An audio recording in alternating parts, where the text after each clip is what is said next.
I'm Katie Riddle. I have been with Moccas Boxing Club since 2010 and I had my first fight in 2011, so that's 14 years I've been in the sport. I'm Imogen McDonnell and my sport of choice is boxing and I think I've been doing it for about 4.5 years now.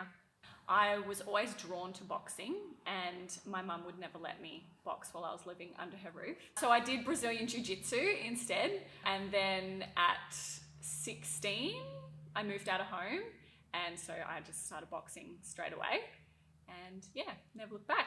I just had a friend that boxed at the time and she was just a bit relentless. She was always encouraging, you know, come along, try it out, it's good for your health, like all this kind of stuff. And yeah, I just caved, went and fell in love with it. I had my first fight under like a different kind of smaller trainer. Yeah, I hadn't been training very long at all. I'd only really just started sparring even, so, but I just think I was just very much like... Thrown in the deep end. Yeah, but I wasn't like opposed to it either. Like I was just a bit like cruisy and a bit just like, oh yeah, well like if you know, think I'm ready, I'll just go for it. And in the boxing gym, I am called the boss. I don't know if that's just because, you know, I'm ancient and like been around there the longest, but I feel like it's my home, so mine and Donald have been there forever, so we have the right to boss everyone around. Right, that's really cool. It's like a leadership role. Yeah. But also we need that, like being new boxers coming through and even ones with less experience than me, like we need someone to say, oh, you need to have your registration sorted out, you need to, you know, go get your medical, your bloods, like, because they're the things that when you start boxing, like you don't realise that there's like, you can't just go and have a fight, like it's not like that. So I think the boss comes from sort of almost that like secretary role of like mother role, and like keeps all the blue books, like don't lose the blue books, like she's got all the blue books, like if we're gonna have a fight, go get your blue book off Katie, like as opposed to having that individual responsibility for new fighters, she sort of takes all that on, looks after all of us. And I guess that's probably also does, you know, then come across to outside of boxing, like I am a mum, so I'm just a mum to everyone. Yeah, you just look after all of us. So it filters through all your lives, basically. Yeah, and I don't think that really changes in fight camp. No.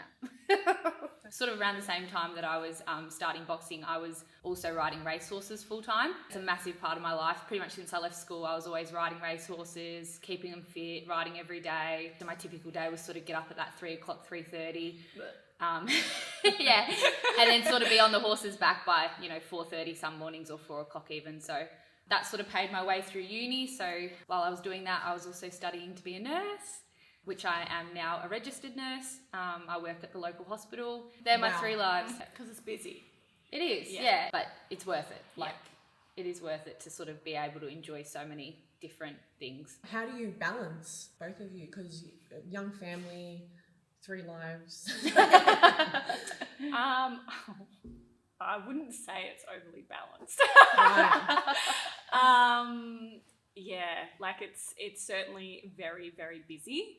I guess you have to prioritize. Yeah. You know, you can't kind of do amazing at everything all the time. And so I guess when you're in fight camp, you have to prioritize. Like boxing is my number one thing. So you put your boxing first for those 8 weeks camp, you know, and then you might take a week off, you know, and then you can really prioritize your family time for a week. And yeah, you just have to probably prioritize what's most important at that time. I think you also do a good job of your time management and with the kids and stuff like that. Like always has been like, you know, if organised. If they're having a nap, then that's like your time to sort of train and have the baby monitor and do the quick training session, and it's a matter of you getting it done in that time that you have free on that day, knowing that if you don't, you miss that opportunity, you don't get the session in. Yes. So that's something I think that you've always done very well. That planning, like failing to plan is planning to fail. Yeah, and that's probably the big thing is like when, you know, especially in a camp, it's like, okay, today I need to train 3 times. I'm going to do it here, here, and here, and then I'm going to eat here, here, and here, and then I'm just going to try and fit some work in here, and then I'm going to take the kids and do something fun here. And it's like every day has to be like in order to get everything done. Yeah. Just like from being that full-time student and working 2 jobs and training it was very much work pays the bills. That's the priority. Right. So sort of put that in the time plan first. Study, if I had assignments due, whatever was sort of coming up, if I had classes, if I had placements, whatever it was, that would kind of go next in line. I sort of had like how many training sessions I'd want to do in a week and what they would look like, and then I would just sort of sit there and try and just piece them in, pick them, put them in where they would fit. And then also just being accepting of the fact that I was a student and no, I wasn't going to show up as a best athlete all the time. And that was really hard sometimes. Like before nationals was huge. You know, in my head, I was like, I was going nationals. I was going to get to fight these amazing boxers, you know, girls on the Australian team. And then my preparation for nationals, I was also, you know, 5-week clinical placements. Mind you, in like, I mean, we're regional, but like that was regional. Yeah. Wow. So and like then, no gym. No gym, like just having to run and then drive 2 hours back to Coleraine to try and get training, and then driving back to where I was sort of on placement. At nationals, physically sitting there, like doing a recovery session and like trying to do 2,000 word essays, like that I had due, like that, and there was no excuses. I couldn't say, to my university, like any chance I could, like just not, hand this assignment in because, I'm at nationals. There was no, that the university was good in the sense that they supported me as an athlete, but at the same time, at the end of the day, those assignments had to be submitted for me to pass my degree. So they had to be the priority. Sometimes it was disheartening that I couldn't be the best athlete I could be, but I also just had to have a bit of perspective and know that that wasn't going to be forever. And that's what kept me going, was like, as much as this isn't my best prep for nationals or my best prep for a fight, or, there's things getting in the way, it was just knowing that this isn't forever. There will be a day where I will just be a nurse, just be a track work rider, and just be a boxer, and I can just do those things without having that pressure of assignments and placements and everything over the top of my head a bit. Accepting that you can't be everything all the time. Yeah. Both of you, the way you've explained that's going to hit really deeply. For such high achievers, that's how it gets done, internally. Yeah. That's fantastic. Amazing. I'm even taking that on. Yes, absolutely. Probably my favourite fight, actually, which is one of my best memories fight-wise, was in Singapore. I got to fight like a really handy, like world championship representative, and it was just so much fun. Like, she was obviously way too slick for me, but it was the most fun I've ever had in the ring. It was pretty great. Really and I made it through the fight, so I was like, woo! Yes. Okay. Yeah, that's really cool. Katie, what's your biggest achievement in amateur boxing? I did manage to win the national title last year in the amateurs. Yeah. Amazing. Yes, that's no small feat. That's the biggest achievement, yes. That's That's Australian champion. Yeah, well, I'm still quite new to the sport, I guess. I've only sort of cracked into the Opens last year. We pushed pretty hard, sort of because of COVID and that. I didn't really have a lot of fights in those first couple of years while I was training. So I made 2022 and 2023 pretty big seasons to try and sort of get as many fights happening. The goal was to make the state team. Katie, obviously, tick.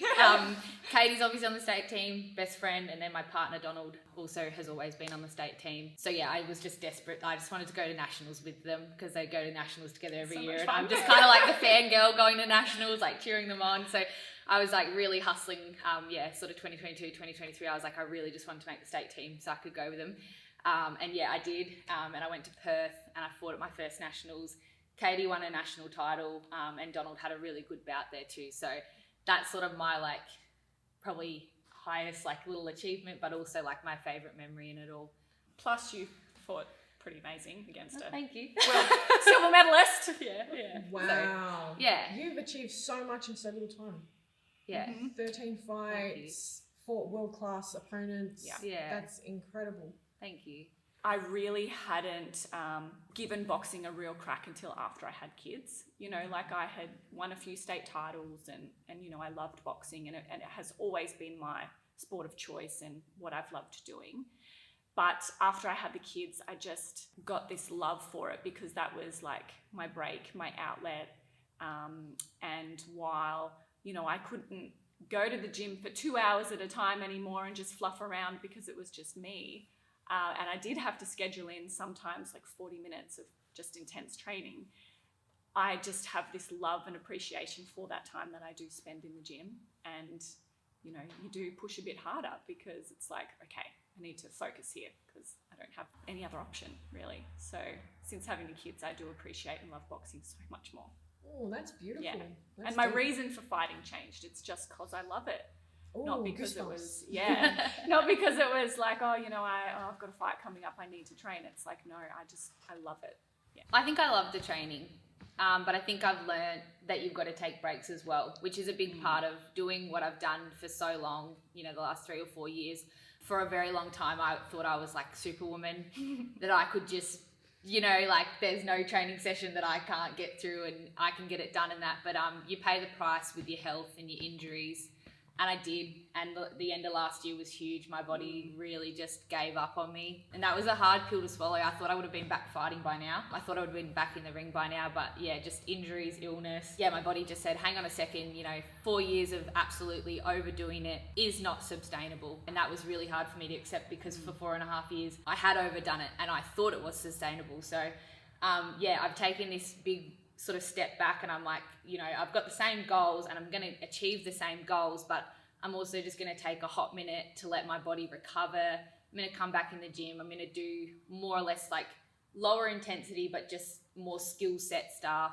Just break my training down a bit more and just enjoy it a bit more. And I am lucky that I'm surrounded by my best friend and my partner and our family. And it's hard not to enjoy training when you've got all these people around you that you love. You know, you're not just going to a gym and it's a bunch of strangers. You know, you're going to a gym and you're like, oh, guess what happened today? Oh, all right, let's go train. Like, you know, it's a very different dynamic that we have the luxury of enjoying and stuff. So We are a family. we are a family. If like we are having sort of low days or, you know, you are a bit flat from training and that, like we'll just kind of help each other through, I feel like. And then, but also like when we've got that high energy and everyone's feeling great, like we all kind of feed off it a bit and buzz off it a bit. So I think it's different to probably a lot of other boxers' experiences. You know, a lot of it is alone, like we are, you know, you're running on the treadmill, you're doing your sprints, you're doing your weight sessions, like you're doing all your stuff. Like a lot of it is, but for the most part, the boxing side of things, it's all togetherness. So yeah, like I've never felt like boxing has been a lonely sport. And I know everyone says that, but I've never felt like that. I don't think that's our experience with the sport. No.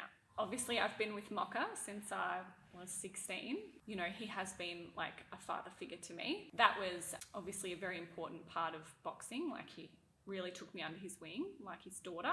So that was great. And, you know, my first day in the gym, there was Donald, a little 15-year-old boy who did not look 15. So he's always been like my little big brother. Yes. I've always had them, and then come along Em, and she just completed the family, basically. So, yeah, they've been a really important part of not just my boxing journey, but like my life. Also been training with Mocha pretty much since the start of my boxing. Like I said, I did have that one coach earlier, one fight earlier, but really for the bulk of it, it's been Mock. And then, yeah, just to be welcomed into his gym, which is a family. Initially probably didn't know what I'd walked myself into. I sort of walked into the gym and, you know, I was just very boxing focused, and Mocha respected that, and he was very much, you know, he gave me all the tools that I needed to succeed in that sense. And after a little while, I started to cotton on that, hang on a second, like I've got some really amazing people in this gym. And then that was kind of like the evolution of Donald and I started dating. So that was huge because we obviously, trained together a lot. Oh, we're just friends. Yeah, we're just friends, which we were, we didn't see it coming. Everyone else did. Apparently everyone else saw it coming. We didn't see it coming. We were very much just training buddies.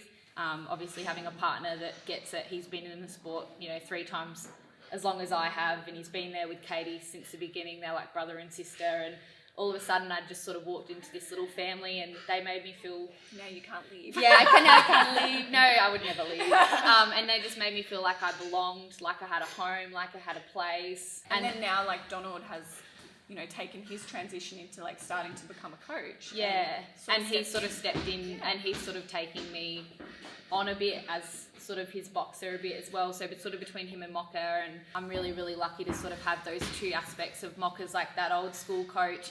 Donald's sort of been in the game for 15 or so years, but he's kind of got that new sort of amateur pedigree.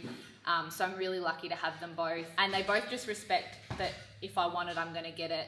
So they let me go. We're really lucky to get down to Marcus Amato's in Mornington, train with him and his girls and stuff like that. And to be able to have coaches that sort of respect that we really want to achieve high things in this sport, and unfortunately in our region we don't have girls. We don't, like, there's literally just us at our level, and there's 20 kilos between us, so we're not great sparring for each other. So the fact that Mocha and Donald as coaches, they can respect that we need to go to the city to get the work in to level up. I think that's massive, them both having that open-mindedness and not sort of going, oh, well, why can't you get what you need here? Because we can't. No. So I think having them both be able to be open-minded with us to help us achieve our goals, that's a massive thing. Knowing in our hearts that they want what's best for us and love us. Yeah. We trust them.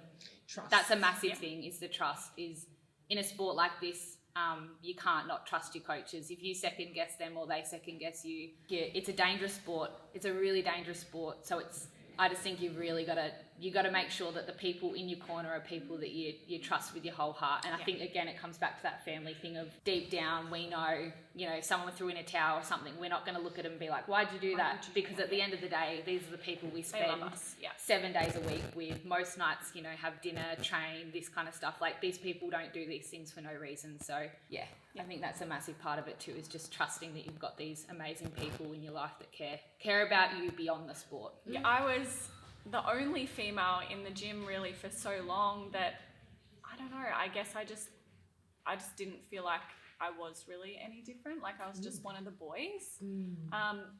Maybe it would have been different if I was like in the city where there was like other females, but being out here in the country with just like a group of boys that I felt like were my family, always comfortable, I don't feel like I really got that stereotype. No.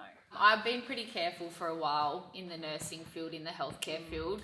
Probably for the first couple of years, I didn't mention it to any of my co-workers that my sport of choice was boxing. And it kind of went two ways. I sort of had my co-workers that when they sort of found out or cottoned on, they were very, very, very supportive of it. And they were like, they were almost like mind blown. They were like, but you're this like nice nurse. Like, you're so nice. Like, how do you then go and, punch people? Like, and, so I had that group of people that were like almost amazed. They were proud of me, and they were also a bit like, how? It doesn't even translate over a bit. But the other side of it was the sort of responsive, you're a nurse, you should know better. What about your brain injuries? Do no harm. So that was like it was really two-sided. And I do get that two responses.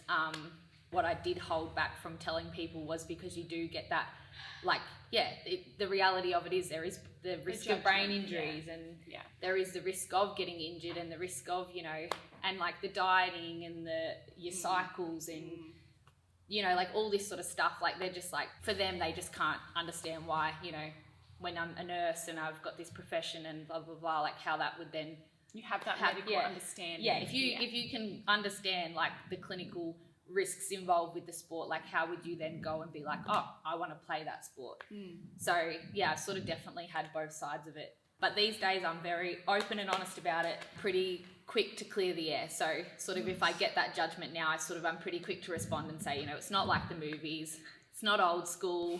We're actually really safe. They look after us. Refs, judges, they'll stop fights if they think you're in trouble. There's protocols to support us if we do get a head injury. Break down that stigma of, them thinking that it's like the movies with the blood and the broken faces and because it's not that sport anymore. It's a regulated sport. It is, absolutely. Yeah. It's not backyard boxing. It's not. And I think they're reflecting their perception of the sport when they sort of go, oh my gosh, that's actually their perception. I think the sooner I sort of worked that out, the more I was like, okay, well, if I help clear this perception that they have of the sport, it'll help them understand that, no, I'm not just, street fighting. That's right. Yes. It's an Olympic sport. It is. It is. You guys have been to nationals. You've got an Australian champion here. Yeah. I think we're going in the right direction. Yeah. There is a lot of females coming into the sport now. Yeah. Like, when I first started, like, I literally was getting one fight a year because there was just no one. Yeah, there is some really good, talented young females getting into the sport. So I think the sport is going in the right direction for females. Yeah. Yeah. Awesome. Yeah, I agree with that as well. I've been loving, like, over the last sort of couple years going to the state trainings, and there's sort of this group of girls there and everyone is nice. Like, genuinely is nice. Yes.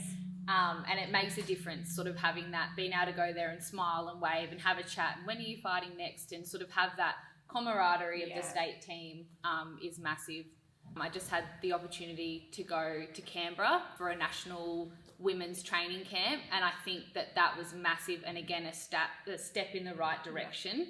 We took that sort of group of Vic girls, we went up there was other states, there was women's coaches, you know, we had the guest speakers, and we did all the women's stuff, and it was just this amazing experience to see we are different in this sport. You know, because I think for us, especially being out here in the country, and we're the only two girls sort of in the region over the last sort of, well, you've 14 years, 15 years, but forever really, there's no other girls in Southwest Victoria. You do just sort of take a man's perspective of the sport, and you're just like, oh, I think another thing that has really changed is back when I started, you kind of wouldn't go and source sparring, I guess, against people that you might fight. Oh, I don't want to go and spar them because I might fight them. But that's really changed, and it's not like that anymore. You go to these state trainings and you will spar people that you are going to fight, but at the end of the day, you all just want to be the best boxer you can be. And there's no competition or bitchiness like other sports. Everyone's there because they want to be, and they want to be the best boxer they can be. So the best way to do that is to spar everyone, get the most experience. All the females that are in, Boxing Victoria at the moment, it's a really good crew. Yeah, I agree. Amazing. It sounds very supportive. It is very supportive. It is supportive. Yeah. It's like a general understanding. Yeah. Everyone's kind of in the same position. Yeah, you're there to punch each other in the face. Yes, but then when the bell rings, it's on, and after that, we're friends. Yeah. And I think these days, if you don't fit that profile, you're the odd one out. Yes.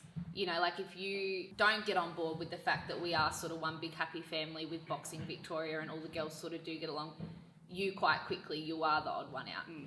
Your behaviour stands out because the rest of us, for the absolute most part, are all on the same page. And we all just want to be the best boxers we can be. And at the same time, we're going to clap and cheer each other on and then potentially fight each other in 6 weeks. Yeah, more on the world level stage, trying to get that equality with the men. That's a big part in the boxing world at the moment. I guess I don't really feel like I'm affected by it at this small fry level, but yeah, getting that pay gap and on the big stage. Yeah. I think the lack of research in women, our representation in combat sport research, I think that's huge. I think we're very lucky that the two of us are quite inquisitive and quick to research things and study things and be quite knowledgeable about what we're eating, how we're training. We both do keep quite up to date with sort of what is your best practices. But I do think women really miss out because there's this big gap in sort of education and sort of around that women's cycles and your weight cut. Your weight cuts and even your weight divisions and your spikes in weight. And I think in a combat sport where you have to get on the scales and you have to make weight, and it doesn't really matter how you do that because at the end of the day, you've just got to make weight. I think that there is this big sort of gap between women and men where we're sort of just expected to be on their level, but at the end of the day, we're completely different.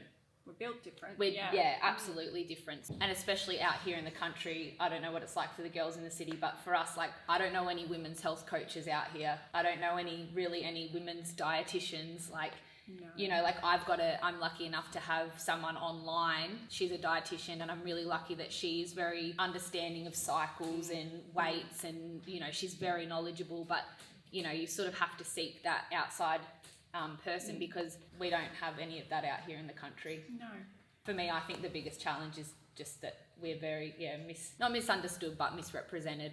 Well, I'm still trying to deal with my nerves. I would say my nerves are actually my biggest downfall in my boxing. I don't think I have ever fought where I fought at my full potential.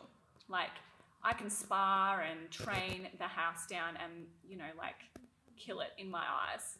And then I get to a fight and I can be the best prepared athlete and I get in there and I'm just not able to do my best because my nerves get the better of me.